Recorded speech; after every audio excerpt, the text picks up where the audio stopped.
He was, however, a highly regarded and favored person. Hyun Hae-soo prayed silently that they would never discover all of this. However, Yoon Hae-soo was ultimately too naive. Sometime after he left, the two soldiers finally grew impatient. Even the most expensive ingredients cannot be obtained in more than half an hour. The two then entered the Seobyung-hori Grand Hotel, intending to see what had delayed Hyun Hae-soo, and immediately discovered the truth behind Hyun Hae-soo's escape through the kitchen's back door. The two soldiers were stunned on the spot. They had never imagined this would happen, but out of the guards' excellent professionalism, the two of them immediately reported to the guards' captain, Choi Taek. Upon hearing the news, Kuize was also immediately incredulous. Who would abandon a bright future to betray the kingdom of Kaje and its commander? However, Yoon Hae-soo had no reason to leave without saying goodbye, especially at such an important time. Choi Taek reacted quickly. He immediately called Hyun Hae-soo's home. After no one answered the phone, he confirmed one fact: Hyun Hae-soo and his wife Lee Sung-mi were planning to run away. The reason is simple, because of what Commander-in-Chief Saeed did to Lee Sung-mi. Choi Taek couldn't understand Hyun Hae-soo's actions. He thought they were extremely foolish, but he knew there were always foolish people like that in the world. He immediately told the two soldiers, "Go and find out where they ran off to." Even a smart person like Kui-zi would find it hard to imagine that they would set off from Pulisang and head straight for the northern border. He assumed the two had found a place to hide. The two soldiers immediately used the surveillance footage near the hotel to locate the taxi. The number of taxis in the entire city of Pulisang is limited, and even fewer people are able to hail one. Moreover, these taxi drivers are all public officials in the country of Kaije, making them easy to find. Less than an hour after Hyun Hae-soo and Lee Sung-mi boarded the train to the north, Choi Taek discovered that they had arrived at the train station and were preparing to leave. However, another problem arose. All the identity information is fake. The supporting documents, however, are genuine. That is, the kind of fake certificate that looks real. Is it hard to understand? It's very simple. The supporting documents came from the relevant authorities in Kaje and are legally valid. However, the identity information does not belong to Hyun Hae-soo or Lee Sung-mi. As I mentioned before, it's easy to do if you can afford the price. Therefore, Choi Taek was unable to confirm where Hyun Hae-soo and Lee Sung-mi had gone for the time being. He cursed under his breath. "You arrogant brat." At this moment, he didn't care about Xuan Haishu's escape at all. He was just a cook, and his departure would not cause any loss to the kingdom of Kaije. For the banquets held to entertain foreign guests, a substitute chef can also be found. But the most troublesome thing is how to explain it to Commander-in-Chief Saeed. Commander-in-Chief Saeed has recently become very interested in Lee Sung-mi, this gentle young Asian girl. The woman's escape would enrage the commander, making him feel that his authority had been challenged. In such an era, dignity and face are things that important people value highly. If not handled properly, it can make subordinates think that the commander is incompetent and cause them to harbor rebellious intentions. Kuize gritted his teeth and ordered his subordinates, check which trains are running during that time period and check them one by one. Furthermore, immediately send someone to Hyun Hae-soo and Lee Sung-mi's hometown. The soldier said, "But they are all foreigners." Kuize paused for a moment before realizing this, then raised his voice and cursed, "Damn it. Investigate all the places they stayed back then. Don't let a single place go unchecked." He had to arrest the two men before Commander Sai got angry. The train rumbled northward, and the ill-fated couple, Hyun Hae-soo and Lee Sung-mi, were filled with anxiety, praying to heaven that nothing unexpected would happen. Fortunately, they were just insignificant figures, and at this critical juncture, no one dared to bother Commander Sin because of their affairs. Therefore, even after conducting some investigation, Kuize could not accurately determine whether they might flee to the north. Compared to the foreign guests we are meeting today, this couple is clearly not as important. Another very important point is that it saved the couple. That is, the technological level of the country of KJ is quite backward. If you're in the Jiannan region, the moment you leave, your location can be accurately pinpointed through various online channels. In Cage, even telephones are not yet widespread, So even if Zi wanted to contact the heads of various train stations, it would take some effort. Yoon Soo and Lee Sung-mi weren't stupid either. After discussing it, they decided to get off the train separately so as not to make their target too obvious. Sure enough, not long after, train staff came from the end of the carriage to inspect the area. His target was couples. Yoon Soo and Lee Sung-mi's identification documents were in perfect order, and they passed the inspection without any problems. They underwent this examination 3 times in total, and their hearts were practically in their throats. After the inspection, the two agreed to leave the train station one after the other and walk north, meeting up again when they reached a secluded spot. The Emperor is far away, and the north is a very poor and backward area of the Kingdom of Kaijie.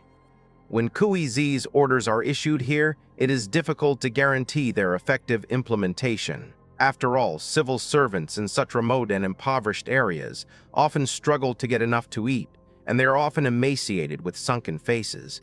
More than 5 hours later, they finally arrived at the train station of Dandong, the northernmost city in Kaijie Kingdom. As agreed, Lee Sung-mi went out first, while Yoon Soo watched from behind, and so, the two of them left the train station unharmed.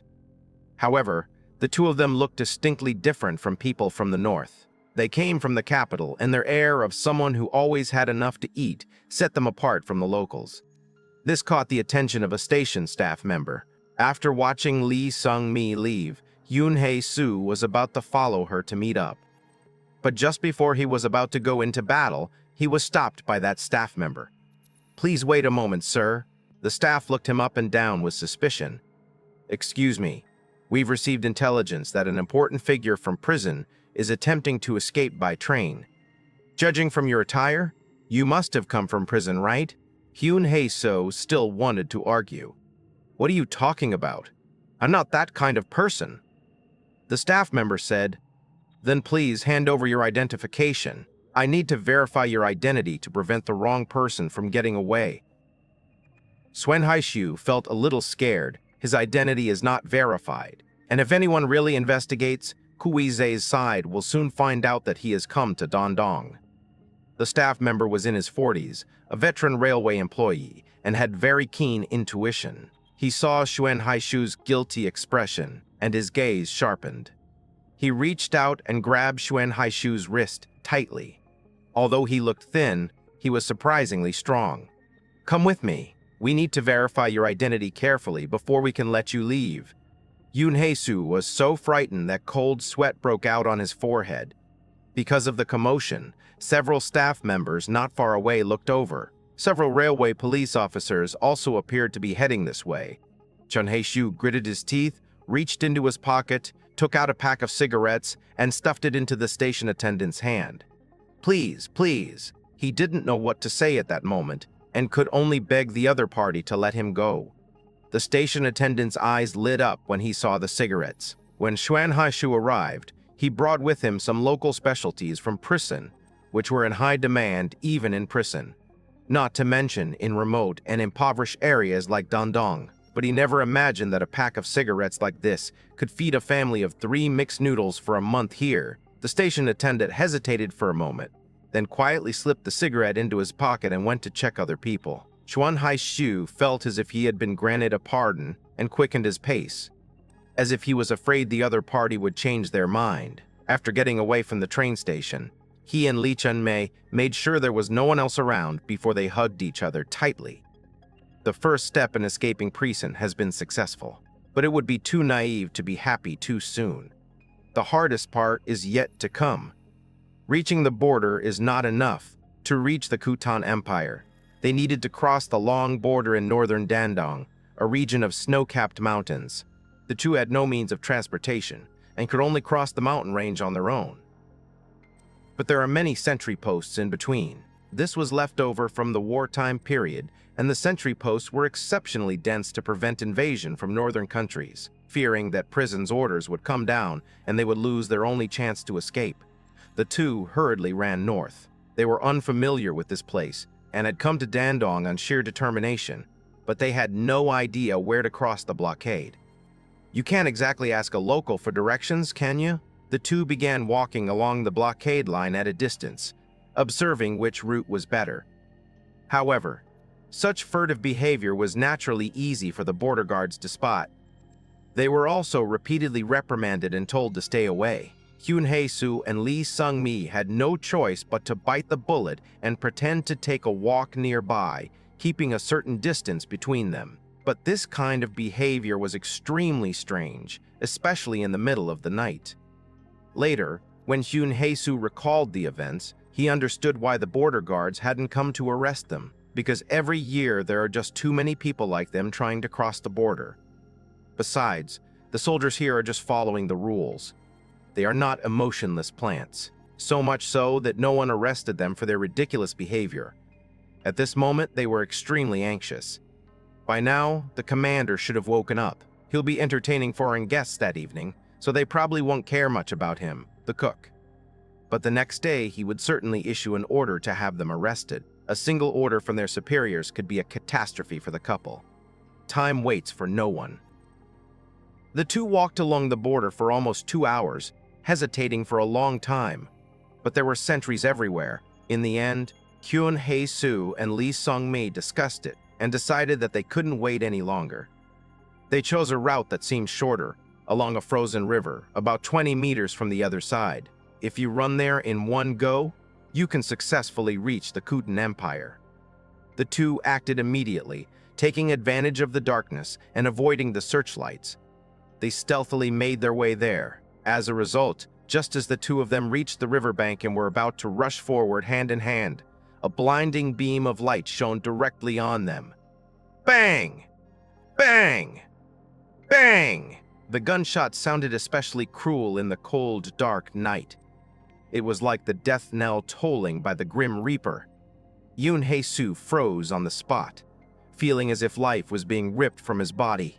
The dark muzzles of guns were aimed at them. Lee Sung-mi and Hyun Hae-soo fell onto the ice. What one considers courage turns out to be utterly vulnerable when faced with death. Hyun Hae-soo thought he was dead, but when he was dragged to the outpost by the border guards like a dead dog, he discovered that there was no blood on his body. Lee Cheng-mei was unharmed, but her face was deathly pale, and she was too frightened to utter a single word. Xuan Haishu breathed a sigh of relief. It turned out that the previous gunshots were just a warning. The soldiers hadn't actually fired at them. The whistling sound of bullets was the sound of bullets hitting the ice. A young man who looked like an officer walked over and threw his thick fur hat on the table. The yellow light scorched the faces of the two men. "Tell me, what exactly is going on? Don't you know that crossing the border illegally is a serious crime?" The officer looked at the two of them with a mocking expression. He had seen this kind of situation far too many times as a border guard. Lee Cheng-mei's lips trembled, but she couldn't utter a single word. It was Xuan Haishu who came up with a quick and clever idea. When faced with death, people can indeed display a wit they don't usually possess. He slammed his hand on the table and started yelling. "What are you doing? We were dispatched from prison on a special mission. You ruined a very important mission." The officer simply looked at him with a contemptuous gaze. How could such a petty trick possibly fool an officer who has worked at a border post for several years? Xuan Haishu thought to himself, "At this point, the only way is to put ourselves in a do-or-die situation. If they can't escape, they'll all die a horrible death once Prisong's message arrives at daybreak." So he simply presented his proof. When Hyun Hae-soo arrived, he carried a special item in his heavy satchel, a silver wine cup. "That is proof of the favored officials. If you don't believe me, take a look at this." He spoke loudly on purpose, as if he were very angry. In fact, at times like this, the soldiers of Dandong could not resist the wine cup. Only the high-ranking officials of Kaje Kingdom knew about this thing. However, Hyun Hae-soo was lucky. The officer in front of him happened to be from Prison. The quality of this wine glass is genuine. He has similar ones at home. So immediately, his attitude toward Xuan Haishu became respectful. "I'm so sorry, sir. I'm sorry to have startled you." Hyun Hae-soo breathed a sigh of relief, but on the surface he had to pretend to be indifferent. "Never mind, you don't know either, so it's not your fault. We still have an important mission to complete, so send us away now." Upon hearing this, the officer frowned but remained silent. The wine cup of the favored one was indeed genuine, and the two people in front of him had also come from prison. However, their behavior was indeed strange, which aroused the officer's suspicion. He said, "It's very dangerous here. People can easily freeze to death at night.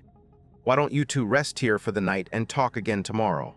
He will submit a report to his superiors tomorrow to confirm the identities of these two people. Xuan Haishu's heart tightened. If that were the case, the two of them would definitely die. Xuan Haishu looked at the young officer in front of him, and then at the border guards watching the commotion around him. He quickly took out his backpack and retrieved the cigarettes and liquor he had brought with him.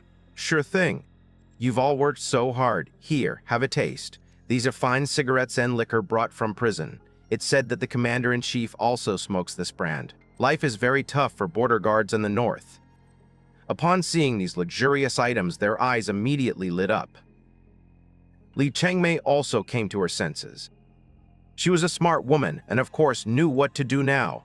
The two men took out all the cigarettes and alcohol they had on them, stuffed them into the soldiers' hands, and lit them for them. Li Chengmei even took out the cured meat and bread she had brought with her on the road.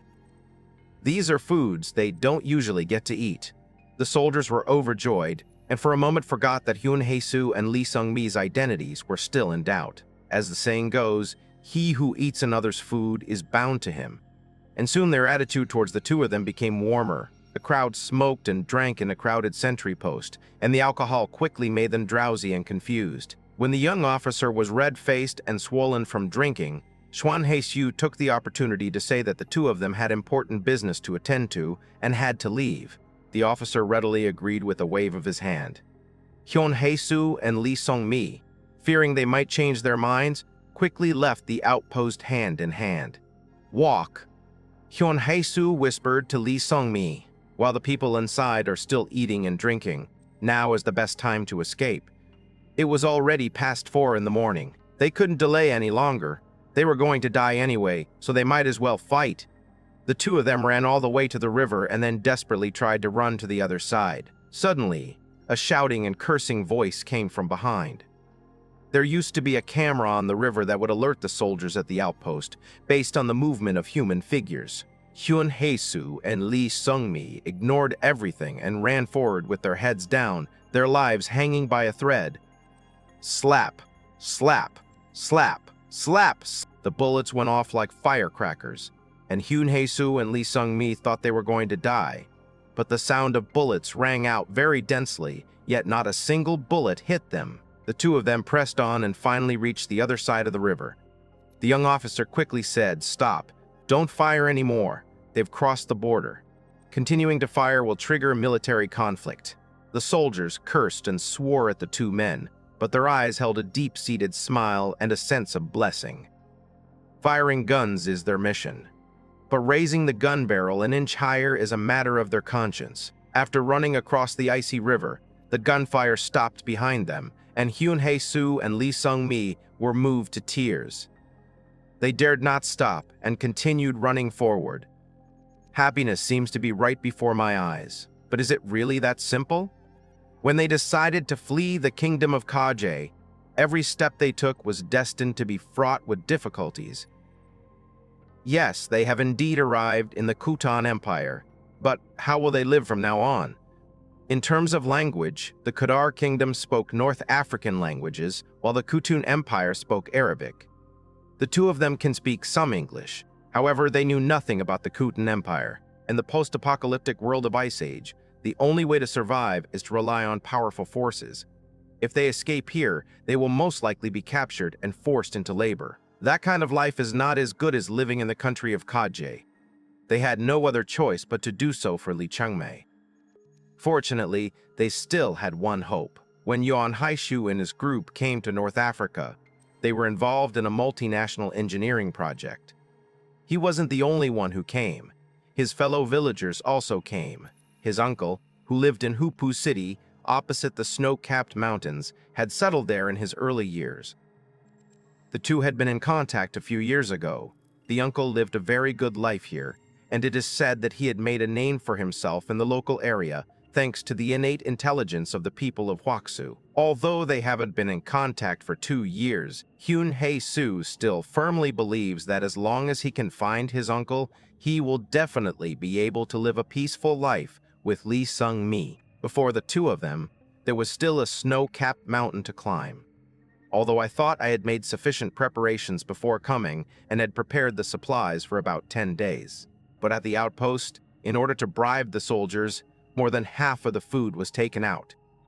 The two could only pray to heaven again, and then brave the bitter cold to begin crossing the snow-capped mountains. As for what happened in Kaje, the two of them no longer cared. Crossing snow-capped mountains is an extremely difficult task.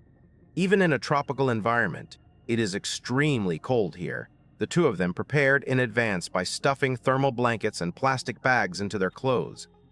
However, crossing the snow-capped mountains is too physically demanding, and Lee Jung-mei's physical strength is far inferior. The snow mountain, which was supposed to be a 2-day climb, turned out to be a 5-day climb for the two of them. Food shortages and physical exhaustion made the two of them lose hope. Every time they climbed a hilltop, thinking that Hupu City was just behind them, they would see another hilltop in the distance. The thought of death crossed their minds, but was quickly suppressed by Hyun Hae-soo. We've overcome the toughest hurdle. As long as we cross the snow-capped mountains, we can survive. How can we give up at the last step?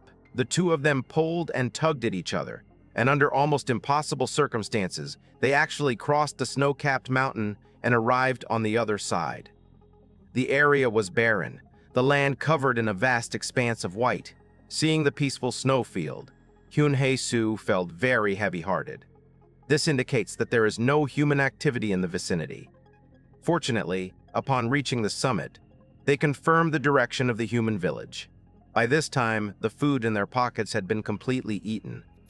Driven by a strong belief, the two of them displayed astonishing perseverance and trudged through the snow toward the direction they remembered. Several hours later, they finally saw a human village.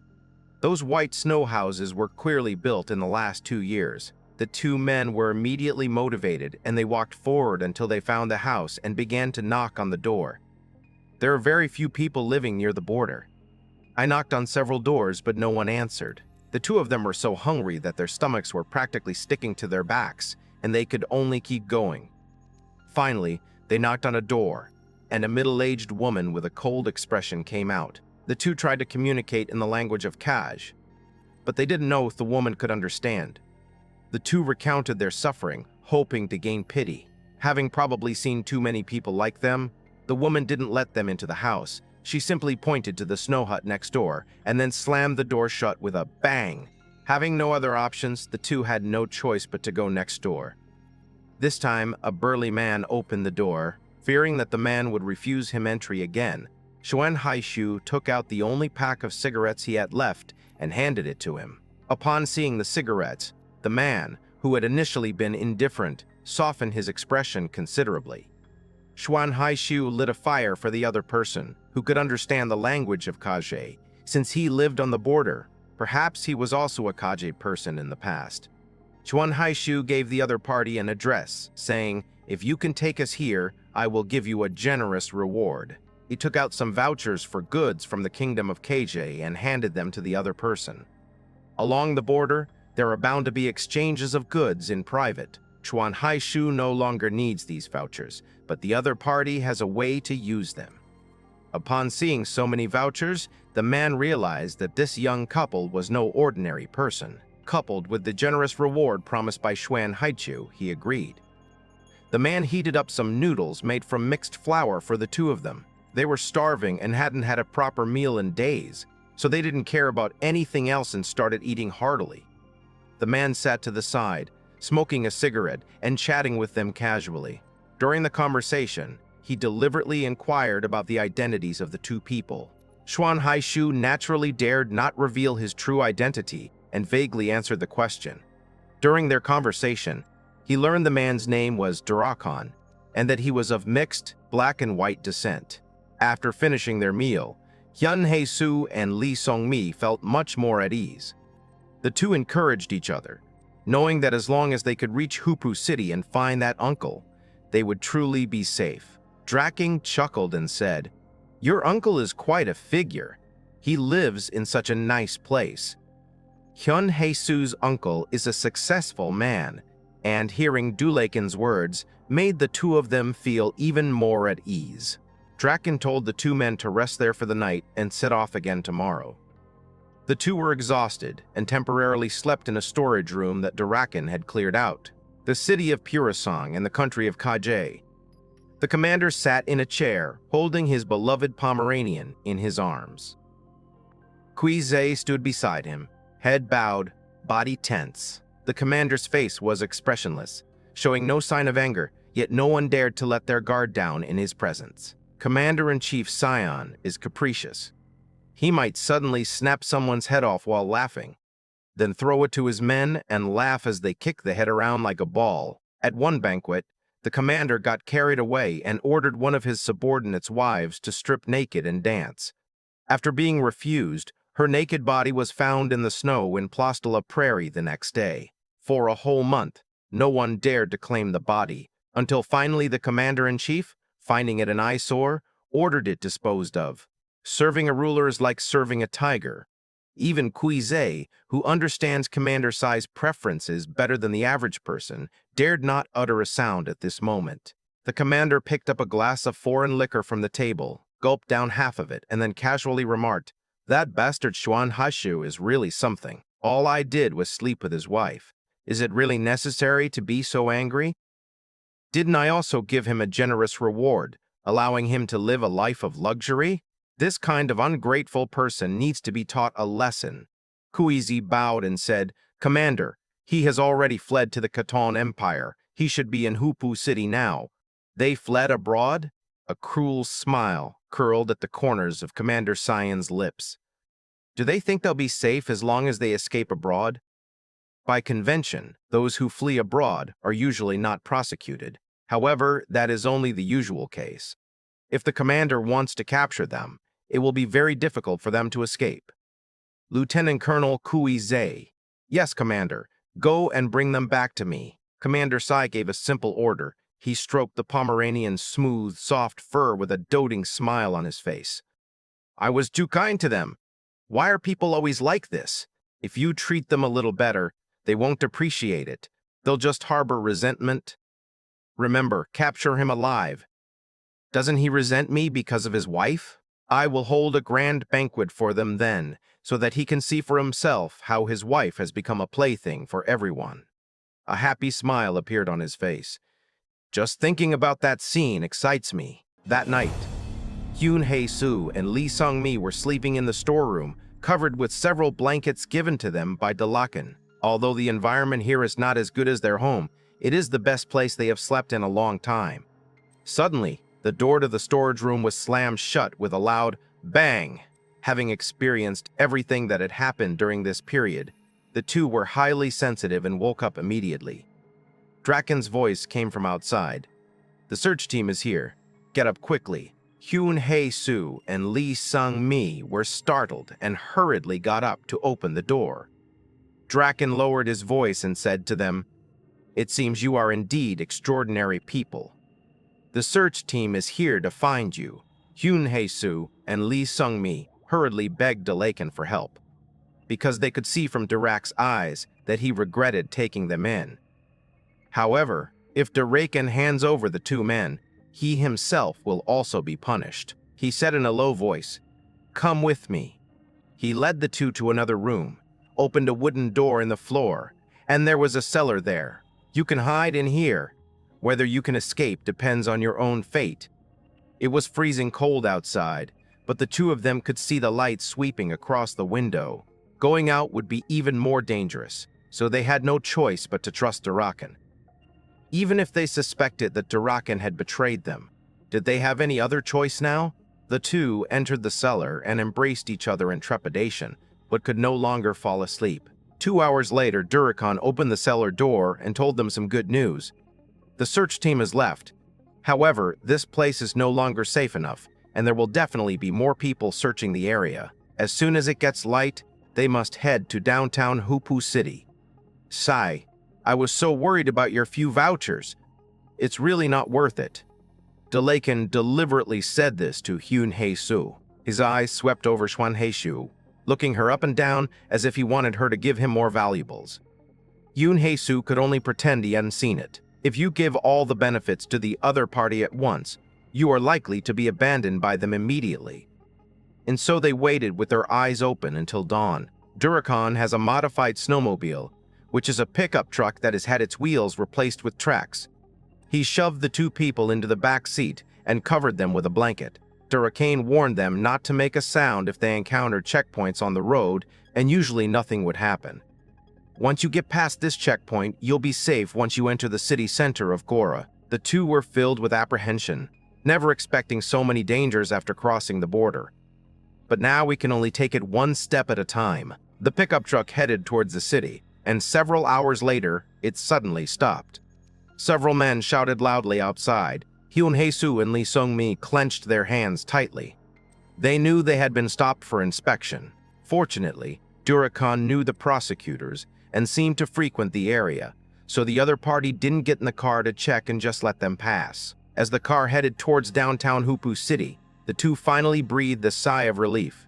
Their hearts were filled with light. They felt that as the winds passed by, nature blossomed and a wonderful life was beckoning them. Before entering the city, Durakan reminded them, "This is already the urban area of Hupu City, but don't be too happy yet. Your identities are very unusual, and if the agents of KJ Kingdom want to arrest you, they can still do so. After all, this is Hupu City on the border between the two countries. The officials here have exchanges with the people of KJ." Hyun Hae-soo's heart jumped again. They thought they had escaped from KJ, but little did they know they were still not free from their shadow. He said, "As long as we find my uncle, that's all that matters. He will protect us." Delakan took a puff of the cigarette Shwan Hae-soo had given him and said casually, "Don't be too happy yet. They might already know you're coming to see your uncle." Hyun Hae-soo and Lee Sung-mi's hearts were like gourds in water, rising and falling, sometimes lifted and sometimes lowered, their hearts wavering between hope and despair, almost on the verge of collapse. Durakan let out a long sigh. "If I had known your situation would be this complicated, I shouldn't have agreed to help you." As he spoke, he looked at Shwan Hae-soo. Shwan Hae-soo knew what he wanted, but she had no more money to give him, so she could only keep saying that she would repay him after finding her uncle. Seeing that he couldn't make any money, Durakan had no choice but to give up. "Here's what we'll do. When we get there, please don't get out of the car. I'll go over and ask for you first." Although he didn't manage to raise more money, Durakan was quite responsible, doing his job for the money and being very principled. The car arrived at the place where Shwan Hae-soo lived, following the address he had given her. Upon arriving here, Hyun Hae-soo finally understood why Delakan had said his uncle was a formidable figure. Because the living environment here is significantly better. Although it is just a wealthy area in a small border town of the Kutan Empire, it is even better than the conditions they live in. Prisan. Hyun Hae-soo and Lee Sung-mi hid in the car, which was still running. Draken turned around and said to them before getting out of the car, "I'm a local. I'll be fine. But if you find anything wrong, drive away immediately. Head south and meet us near the gas station we passed on our way here." The two nodded hurriedly, then watched as Durakan got off the car. He crossed the road and parked his car on the other side, keeping a distance from the residential area so that it would be easier to escape. Durakan entered the residential area, while Hyun Hae-soo and Lee Sung-mi waited anxiously. About 20 minutes later, Durakan returned. He quickly got into the car, but his face looked frighteningly pale. "Are you sure the address is correct?" Durakan stared at Shwan Hae-soo as he spoke, and then started the car. "Yes, this is the place." "That's it." Draken took a deep breath. "You've definitely been exposed. They had already sent people to stake out the area beforehand, so when I went to find your uncle, the owner of that house said he didn't have any nephew in cage." Hyun Hae-soo and Lee Sung-mi felt a chill in their hearts. Was their last hope thus completely extinguished? If they can't go to their uncle's place, how will they survive in this place? With the language barrier and the threat of being hunted by men sent by Commander Sion, their chances of survival were slim. Shwan Hae-soo was unwilling to give up. In desperation, he grabbed Durakan's arm and said, "Please take me back. This time I want to see my uncle in person. He will definitely recognize me." He even suspected that Duraken might be saying this on purpose to extract more money from him. You'll receive all the benefits you're entitled to. Duraken was also a little angry. Do you think I'm lying to you? Believe me, the moment you step into that neighborhood, you'll be arrested. Hyan Hisu lost his sight. Li Chengmei stroked his back to comfort him. But at that moment, wasn't she also filled with utter despair? She looked at Duraken and pleaded, "Brother, can you help us? If you can't help us, then we'll only have death as our only option." With a dark expression, Duraken drove on, and after a while he said impatiently, "There's only one last way I can help you. Go to a nearby church and say you're a member of the monarchical church. Maybe they can help you." Hyan Hisu and Li Sungmi had no other choice. They would grasp at any sliver of hope they had, clinging to it as a lifeline. Draken dropped them off near the church in Hupu City, then drove away. Before leaving, he said to the two of them, "I've figured it out. The reason you were searched last night is because of the woman you first met. She reported you." After saying that, he drove away quickly, as if to get rid of a problem. Hyan Hisu and Li Sungmi were filled with gloom. With their last hope, they came to the church and knocked on its door. After a while, a priest opened the door. The two quickly told the priest that they were devout believers in the Orthodox Church and hoped to receive the church's protection. Before he could finish speaking, the priest impatiently waved his hand at them. "Get out of here! It's people like you who have caused us so much trouble. Go away, go away." The church doors were also coldly shut to them. The young couple stood huddled together in the cold wind in front of the church gate, feeling as if the world had turned completely dark. "After going through countless hardships, I finally escaped to this place, thinking I would be starting a new life, but this is the ending. Or just die. Once you die, everything is over." This thought crossed Hyan Hisu's mind. It was the most helpless and desperate moment of his life. An evil thought even arose in his mind. Would it be better to stay in Prison City if we pretended not to know about the commander-in-chief and his wife's affair? The moment the thought crossed his mind, he shuddered, then saw Li Chengmei's concerned gaze. He raised his hand and slapped himself twice. "No, don't do this, Hisu. There will be a way, there will definitely be a way to survive." Li Chengmei desperately grabbed his arm, stopping him from harming himself. "Is there any other way?" Shuan Haixiu said with a wry smile. Li Chengmei didn't say anything, but reached into her pocket and took out a gold ring. It was bought by Hyan Hisu with his meager savings when they got married. Although gold has depreciated significantly, it can still be used to exchange for food as an important industrial material. She handed the wedding ring to Hyan Hisu, saying, "Let's buy some food first, then we'll think of something else. Hisu will get better, we definitely will." With his wife's comfort, Hyan Hisu, though still in despair, felt a little better. The two people used their gold rings to exchange for 2 loaves of bread at a bakery on the street. They found an abandoned house, where they ate the bread while worrying about their future. After finishing this meal, they really had no money left. If they can't find a way out, they'll definitely starve to death. Looking at her husband, who had become emaciated from worry, Li Chengmei was filled with grief. "I wish I had died back then." She blamed herself in her heart. Once she dies, the commander will no longer make things difficult for her husband. It's all because of her. She made a decision in her heart, but did not tell Xu and Haixiu. That night, the two of them slept in the dilapidated house, using their sleeping bags, thermal blankets, and plastic bags as support. The next day, Hyan Hisu woke up early, but he suddenly realized that his wife had disappeared, leaving only a string of words written on the ground with her finger. "Honey, I'll try going to Uncle's house again. They might not recognize me, so don't worry about me." Xu and Haixiu's head exploded with a boom. He never expected that his wife would ultimately share the same thoughts as him. He also planned to go to his uncle alone, without his wife's knowledge, because he didn't believe that his most respected uncle would abandon him. But he also knew that this behavior involved huge risks. They will likely be arrested and sent back to Cage, where they will inevitably experience unimaginable hell.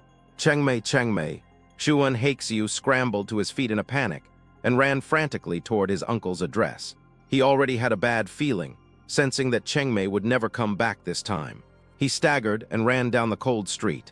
When he arrived near his uncle's apartment complex, his pupils suddenly contracted, and his blood seemed to run cold. He saw several very familiar faces walking out of the residential area. Those were members of QEZ's personal guard. Behind them, Chengmei had already been handcuffed and arrested. Draken wasn't lying to them. It was indeed extremely dangerous here. Shuan Haixiu's heart sank completely. He was not a powerful mutant, let alone the fact that his opponents were all fierce and powerful combatants. Rushing in at this point would be tantamount to suicide. Hyan Hisu, charge, charge, charge. Do you intend to run away like a coward? Go, go, go, don't be afraid, don't be afraid. He desperately urged his body to move as quickly as possible, yearning for the power to protect his woman. But as those people led Chengmei toward a car, a soldier looked up and surveyed his surroundings. When his gaze turned toward Chuan Haixiu, he instinctively hid himself at the corner of the street. Hyan Hisu's heart turned cold. It turns out he was still afraid of death after all. He was afraid to return to Cage, because he knew that no matter how close Commander-in-Chief Sane had been to him, this kind of thing could never be forgiven. He'd rather die than go back. But are we just going to watch Chengmei go back to hell like this? He had heard of the cruel methods of those guards. Chengmei had fallen into their hands and couldn't even die. Hyan Hisu desperately covered her mouth, slowly curling up in a corner of the street, trying to suppress her sobs. He didn't know how much time had passed. He had become numb, but then a faint light appeared in the sky. The sun is coming out. Li Chengmei has been taken away by those people. Chuan Haixiu stood up like a walking corpse. He suddenly felt that there was no place for him in this world anymore. Living was so tiring and painful. If I had known it would turn out like this, I would have just chosen to commit suicide with Chengmei. Mingaming had gone through countless hardships to finally escape Cage Kingdom, thinking he had gained freedom. As a result, they were still in prison. Boom! The sound of cars reached his ears.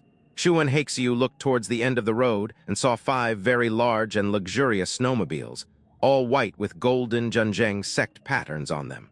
The obvious golden cross on the front of the vehicles indicated that these people were of high status. Thinking of the time when he and his wife were rejected by the church, Chuan Haixiu felt an overwhelming sense of disgust. Why be so cruel when all you need to do is give them a bite to eat to keep them alive? Shouldn't they be worshipping gods and saving the world? Hyan Hisu no longer wanted to live, so he decided to use his blood to stain the vehicles of the clergy before he died. This is the last struggle of an incompetent nobody. At this moment, his eyes were incredibly ferocious. Facing the car approaching from afar, he used all his strength, as if to vent all the pain and despair in his heart, and rushed towards it. The speeding snowmobile quickly arrived in front of Chuan Haixiu. Just when he thought he was going to die, a soft white light suddenly enveloped his body. It felt like hitting a thick foam pad. There was no pain whatsoever. Thump!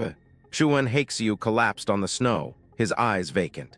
He slowly closed his eyes, thinking that what he had just experienced was merely a hallucination before his death, and that he was about to die. The convoy was forced to stop, and several clergymen got out of the vehicles and surrounded him. Suddenly a clergyman said in a surprised tone, "Huh, isn't this the wanted criminal from Cage?" Another clergyman said, "They've indeed fled here. Asian faces are quite rare here. What should we do? Should we hand him over to the people of Cage?" Chuan Haixiu wondered why he was still alive. At that moment, the door of the middle snowmobile was opened. A pair of white leather boots stepped onto the ground, and a beautiful nun in a robe stepped out of the car. She was very tall, easily over 1.8 meters, and her tall and slender figure made her look like a sculpture by Michelangelo. Her slightly pointed oval face was beautiful and charming, with a compassionate expression on her face. People around quickly made way for them. "Sister Leibniz." The nun saw the man lying on the ground, and a look of compassion appeared on her face. She put her hands together and recited 2 prayers. "May God bless this poor man and spare him from suffering, cold, and hunger." She said to the clergy around her, "Take him with you." The nun gave the order, and the others naturally dared not disobey, so they helped Chuan Haixiu up. It was only then that he realized he wasn't injured.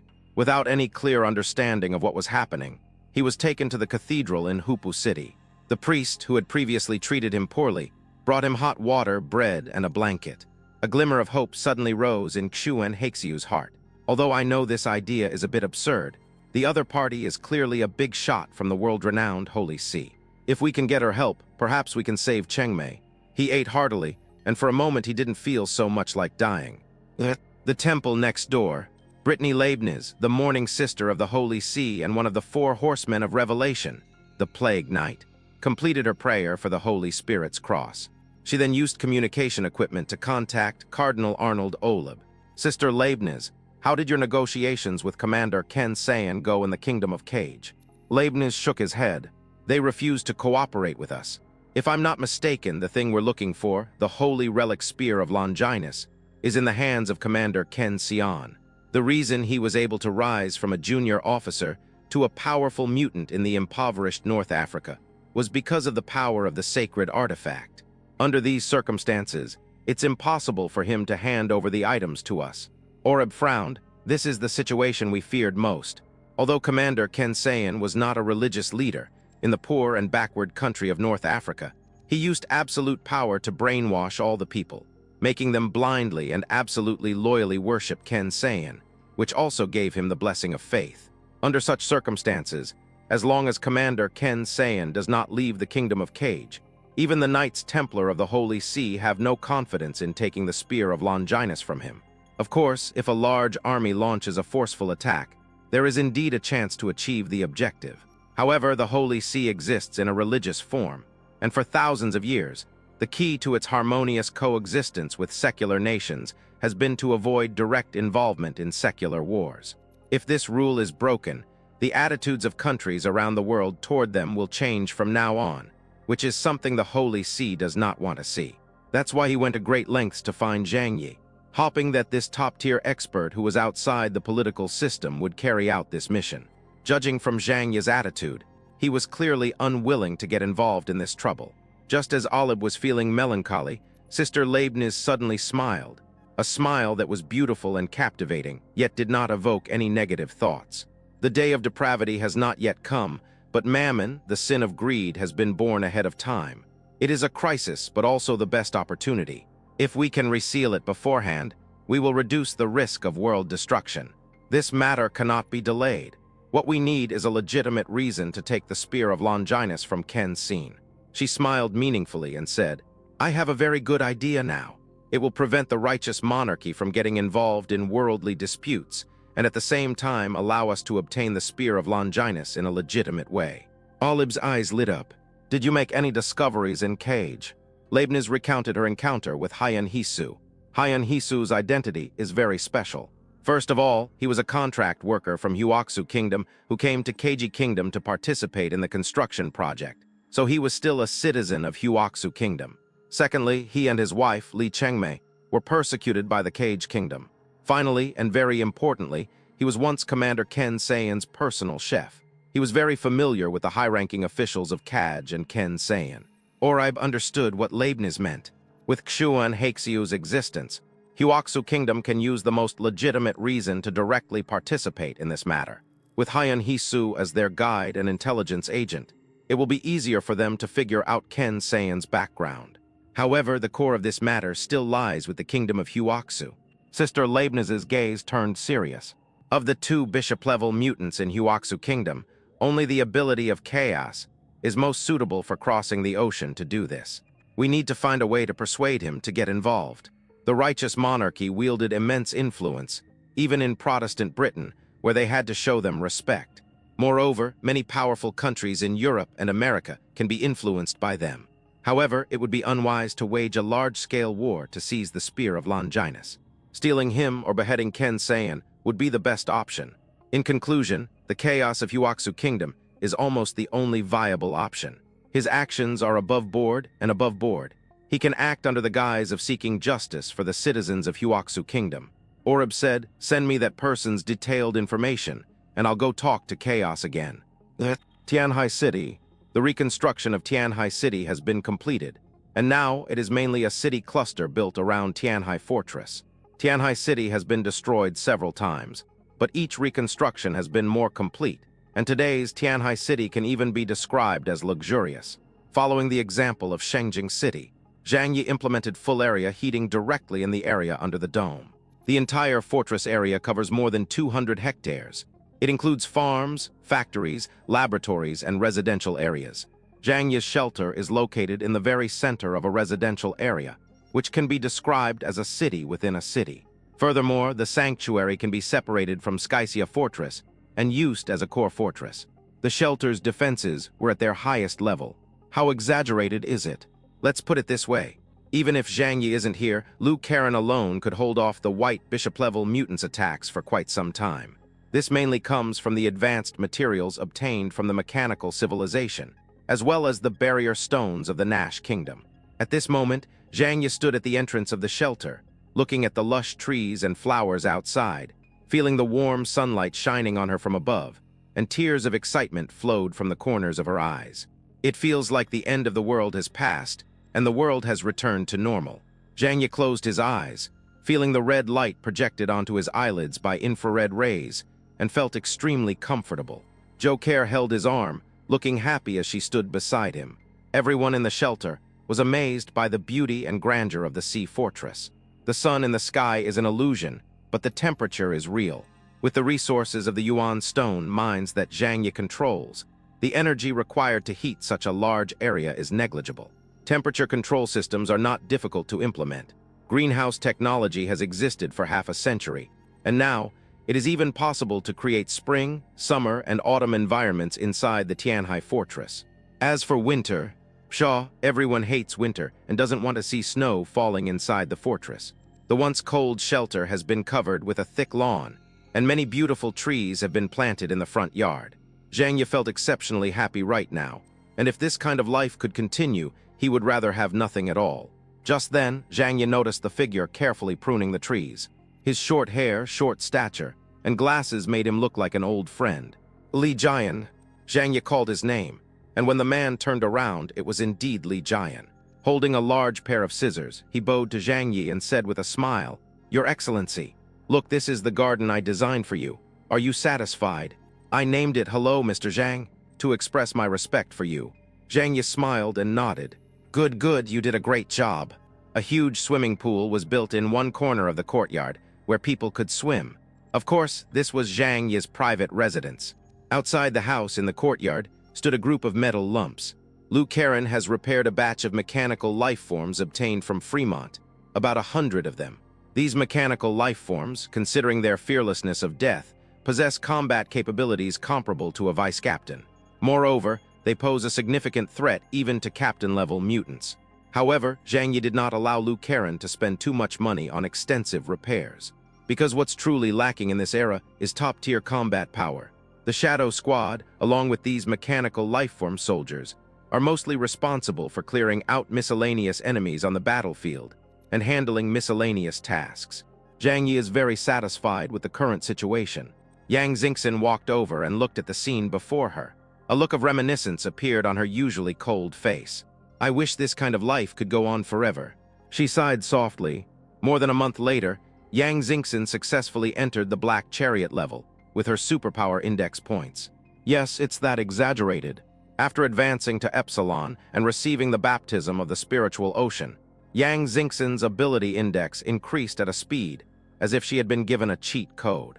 Even Zhang Yi couldn't help but sigh at how vast the differences between people truly are. It's worth noting that back in the Heavenly Palace, figures like Zhang Yi and Iduger were only chosen by a single knight. Yang Xingxin, however, was chosen by 2 knights at the same time. Her potential may even surpass that of Zhang Yi and Yitujir. However, Zhang Yi hardly ever saw Yang Xingxin specifically cultivate or fight. Her supernatural energy increased as rapidly as if she were drinking water. Yang Xingxin's explanation to Zhang Yi was, "I think, therefore I am."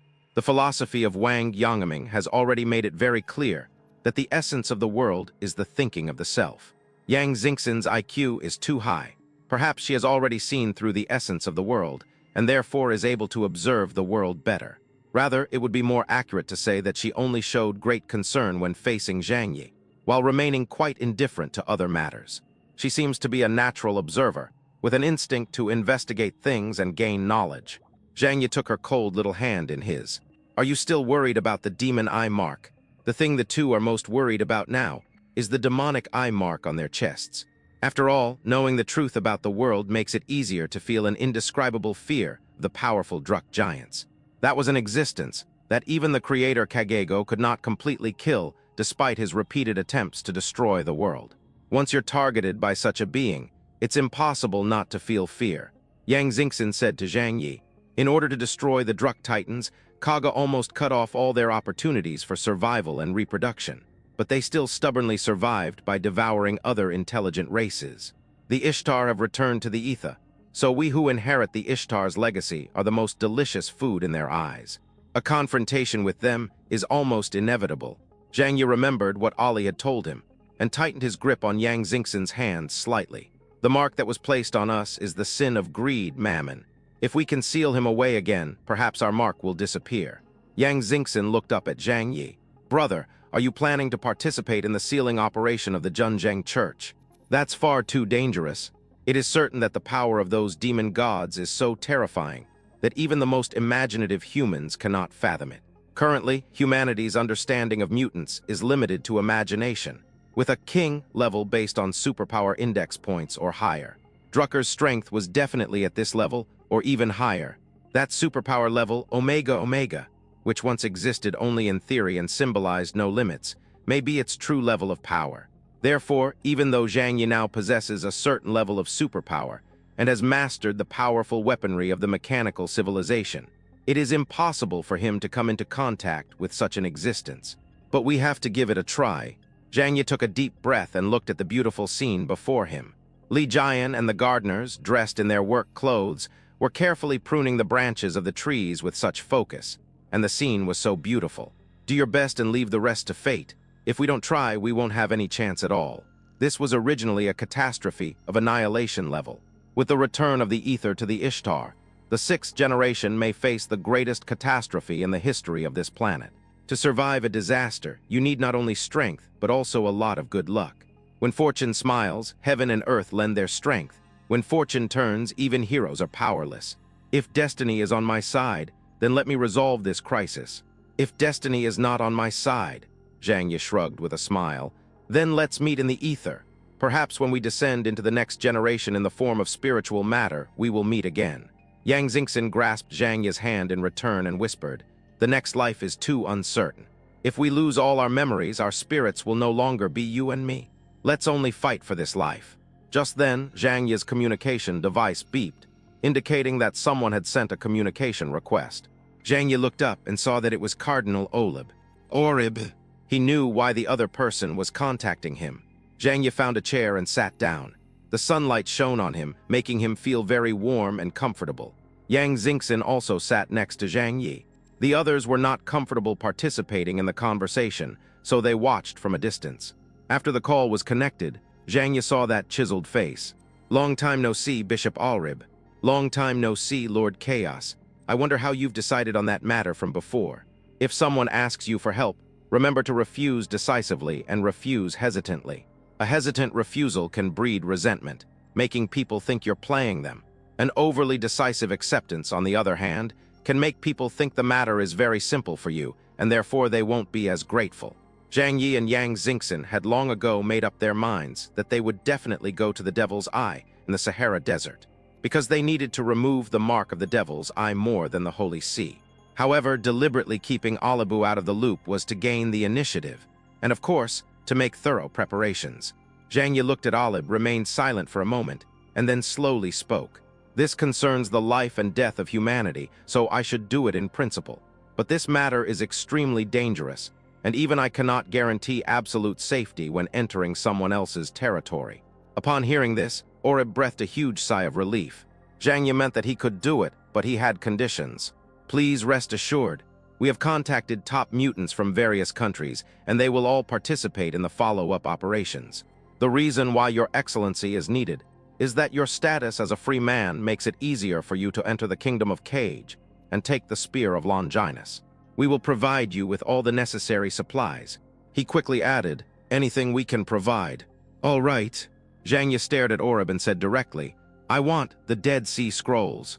The Dead Sea Scrolls, the oldest extant version of the Holy Scriptures, record the truth of the world and the story of how the angels sealed away the giant Druck. By mastering it, one can glimpse the situation of the so-called battle between the angels and Drucker, and understand the weaknesses of those Drucker giants. Perhaps there is a chance to find a way to escape the apocalypse. Zhang Yi even speculated that the angels the Zhenzheng sect had always worshipped were actually 4 powerful knights of the Yihan tribe. Ling, the Mad Dog Knight, the Thorn Crown Knight, and the Cross-Masked Knight have all demonstrated divine abilities. Even when facing Mammon, he showed no fear whatsoever. The reason they chose to seal themselves away was not because they were unable to defeat Drucker, but because they were tired of the endless confrontation. Upon hearing Zhang Yi's request, Olib's gaze deepened. After pondering for a few seconds with his head down, he gave a decisive answer. All right, you can have the Dead Sea Scrolls, as long as you agree to go to the kingdom of Kaja and help us retrieve the Spear of Longinus. I'll give you the Dead Sea Scrolls right away. The Dead Sea Scrolls are the most closely guarded secrets of the papacy, never easily revealed to the world, and have always been kept in St. Peter's Basilica in the Byzantine palace. However, if we could get Zhang Yi to take action and retrieve the crucial sealed artifact, this is something that is only shown to a very small number of high-ranking members within the religion, so Zhang Yi can also take a look at it. All right, Zhang Yi nodded. Let's do it this way. Give me a few days to prepare and then I'll come to see you.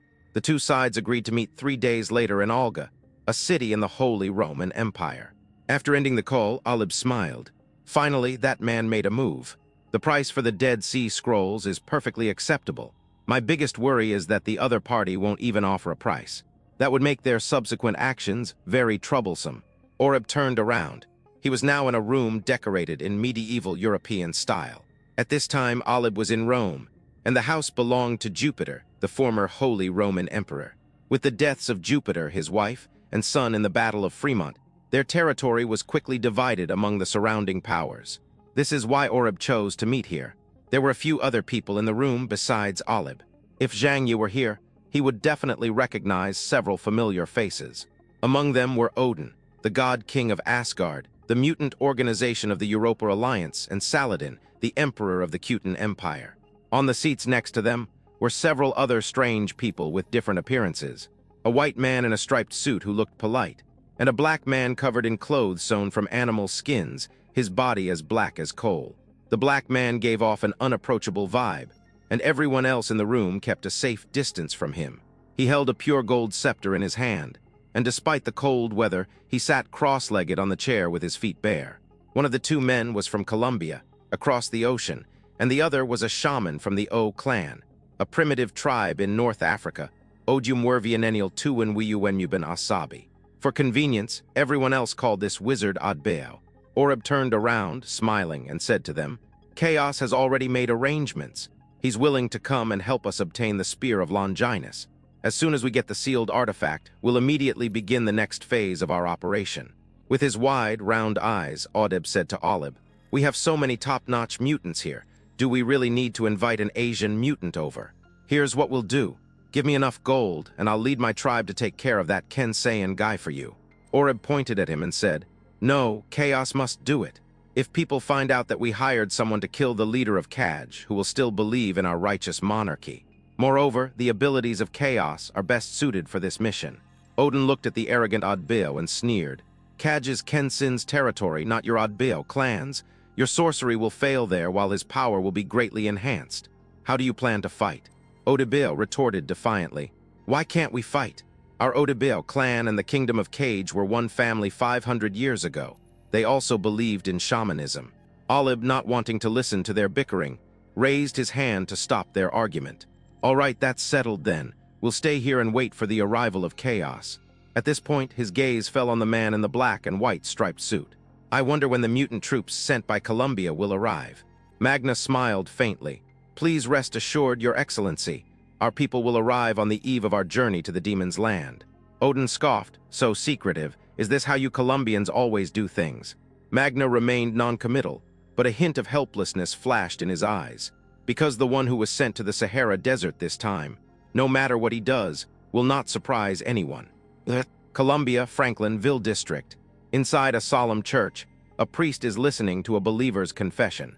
A woman's voice came from the confessional next door. "Father, I have sinned. Oh, my child, confess your sins. God will forgive you. I once loved a man who said I was the most beautiful woman in the world. I preserved my innocence for him and shut the door to love. I studied abroad in Huaxu Kingdom, so I've heard this song before. Let's get straight to the point. Yes, that's exactly what I said. I fell in love with a married man.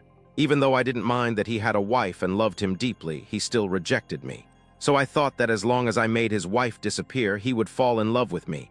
But unexpectedly, he resented me because of this. Don't you think I'm wronged?" "Priest, are you the reincarnation of Satan?" The priest said, "Oh, this is a terrible sin. God, how could you do such a thing? Murder is the greatest transgression. You need to repent and atone for your sins." The woman said, "But I didn't kill her. I just cut off her limbs because I didn't want her to interfere with my date with him." I blinded her so she wouldn't be jealous when she saw us being affectionate, and I destroyed her mouth and nose so she wouldn't be able to smell my perfume, let alone question him about why he cheated on her. Are there any other women in this world as considerate as me? The priest had been patient, but he could no longer bear it. You devil! He clenched his fist, which was as big as a clay pot, and slammed it against the wall, panting heavily. A woman's voice came from beside him. Father, are you all right? The priest opened the confessional door, grumbling, and walked out. Outside the church door stood an old man dressed in a black suit and top hat. He held a cane in his hand, had a kind face, and exuded the air of a gentleman. Upon seeing the priest's angry face, the old man smiled and took off his hat. You've worked hard, Father Anderson. Father Anderson rubbed his head.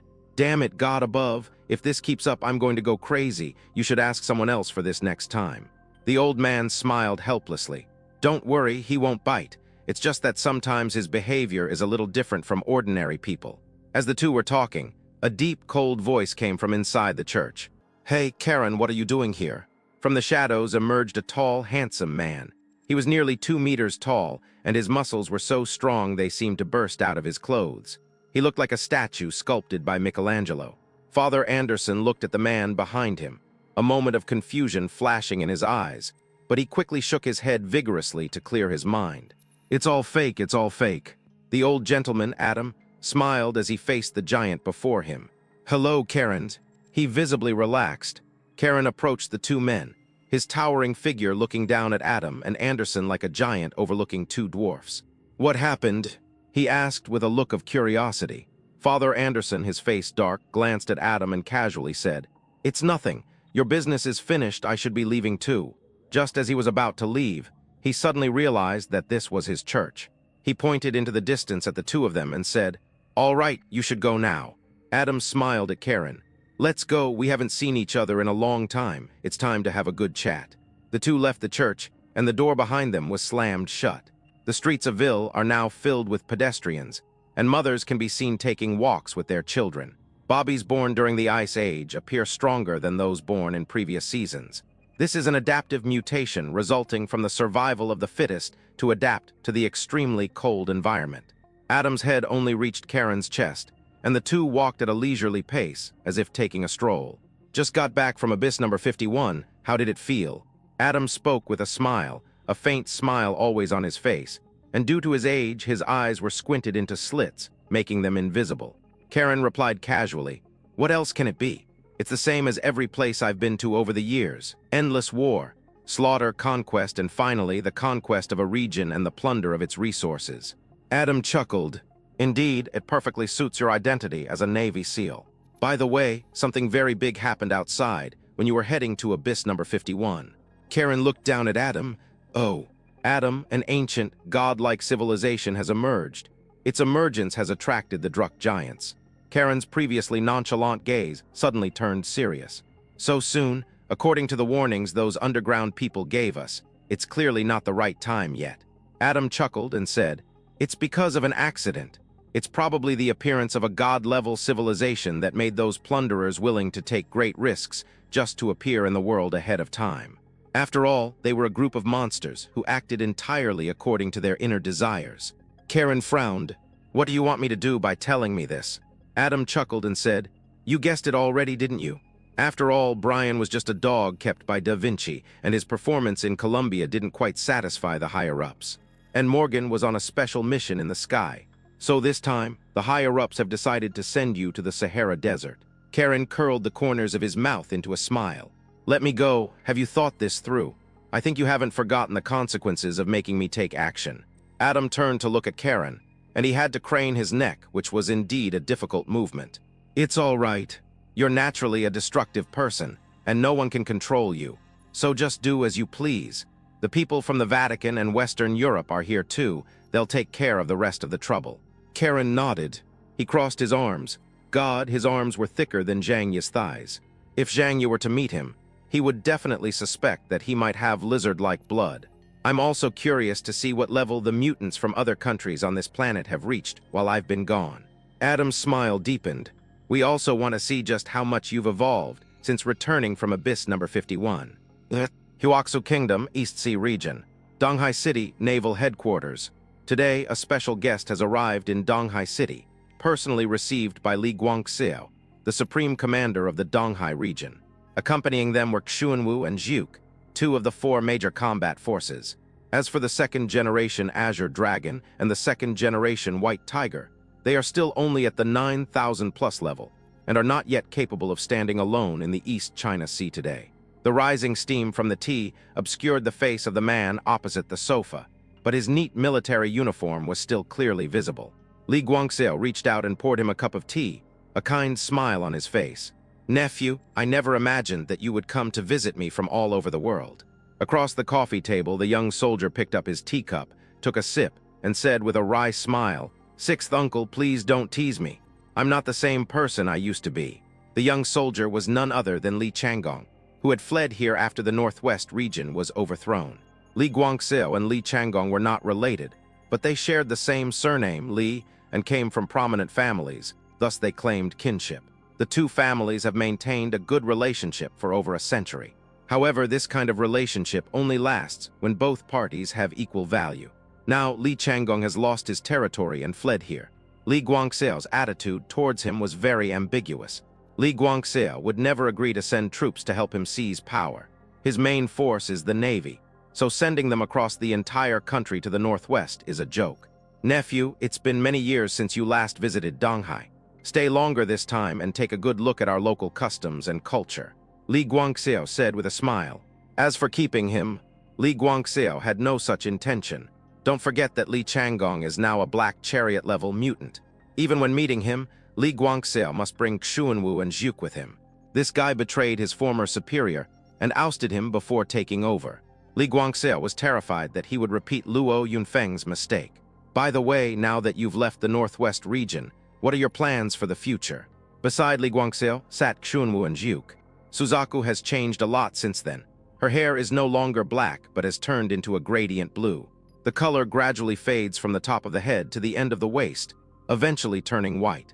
This is not the result of staining, but a physiological change brought about by a breakthrough in the level of life. That's right, Suzaku is now a powerhouse at the level of Ypsilon. Although she had some acquaintance with Li Changgong, she was still secretly wary of the Lion King who had left the Pride. Li Changgong put down his teacup and said to Li Guangxiao, "Sixth uncle, I didn't come here to beg for money. If I really wanted to borrow troops, I wouldn't be asking you for the navy, would I?" "Oh, is that so?" Li Guangxiao stared at Li Changgong, trying to catch some unusual expression on his face. Li Changgong laughed and said, "To be honest, I came here this time to do some business with you." "Business?" Li Changgong, Xuanwu, and Zhuke all showed expressions of surprise and doubt. "You've come all this way just to do business. Tell me about it," Suzaku said in a cold voice. She interrupted at this moment, but Li Guangxiao didn't take it to heart. Instead, he stared at Li Changgong with a smile. Li Changgong said, "The current state of the world is turbulent and unpredictable. The once world-class naval power now appears weak. Why is that?" Li Guangxiao, Xuanwu, and Zhuke all looked rather grim. 3 years into the apocalypse, the East China Sea region's presence in Huaxu Kingdom, and even the entire world has been diminishing. The arrival of the era of great change caused them, who relied on warships and submarines as weapons, to gradually lose their advantage. Extraordinary people became the protagonists of the era. However, in the East China Sea region, the current level of extraordinary individuals is difficult to rank among the top 3 in the entire Huaxu Kingdom. It is reasonable that Shengjing is better. In the southwest region, although the esoteric Buddhist masters are powerful, they are limited by the power of faith and cannot leave their territory. However, the Jiangnan region, which is clearly not strong enough militarily, has become a top power in Huaxu Kingdom and even the world because of Zhang Yi. The East China Sea region currently has very little say in the Huaxu Kingdom, and everyone has to live according to the whims of Shengjing and Tianhai City. It's impossible to say that Li Guangxiao had no thoughts in his mind. However, circumstances are beyond one's control. Cultivating high-level mutants is not so easy. Talent, luck, and geographical location are all essential factors. The battle at Xingdao Mist Valley was their best chance to rise to prominence, but Zhang Yi ultimately stole that opportunity. Later, Qinglong, who was second in martial prowess, died in battle, and Donghai City suffered a heavy blow from the Wuluan Empire. How could Li Guangxiao, Xuanwu, and Zhuke possibly look happy? "Nephew, the way you talk is really unpleasant. You're just poking where it hurts. Li Guangxiao sighed. Just say what you want to say. We're both from military families, no need to beat around the bush. Li Changgong's expression turned serious. What is the key to becoming stronger? Xuanwu offered his opinion, absorbing the essence of high-level mutants and obtaining the spirit of the ritual. So far, these are the only two ways to make a person stronger. Of course, we cannot rule out the existence of mysterious substances in the historical relics of powerful underground civilizations. Li Changgong said, "You're right. Think about that chaos guy. In the beginning, he clearly had far fewer resources than us who controlled regional-level resources. But why did he grow the fastest? Even now, in the entire Huaxu kingdom, apart from Haodu, no one can rival him. That's because he's always been venturing into the secret realms of various underground civilizations. From Star Island Fog Valley to the underground Demon Kingdom in the southwest region, then to the Kindling Dragon Vein, the war of the Wuluan Empire, and then the trip to Fremont some time ago. He's incredibly lucky. He survived every single time. Perhaps he's blessed with good fortune. High risk and high reward go hand in hand, and by surviving, he's growing stronger step by step." Li Guangxiao was deeply moved by these words. When fortune smiles, heaven and earth lend their strength. When fortune turns, even heroes are powerless. Zhang Yi is blessed with destiny. Upon hearing this, Suzaku suddenly let out a cold laugh. What do you mean by destiny? Is it so hard to acknowledge that others are brave and strong? She ruthlessly exposed Li Changgong's lowliness. This older brother, whom she used to admire so much, is no longer so high and mighty in Suzaku's eyes. Therefore, she also knew why the Northwest region was lost. The changes he has undergone over the years are obvious to everyone.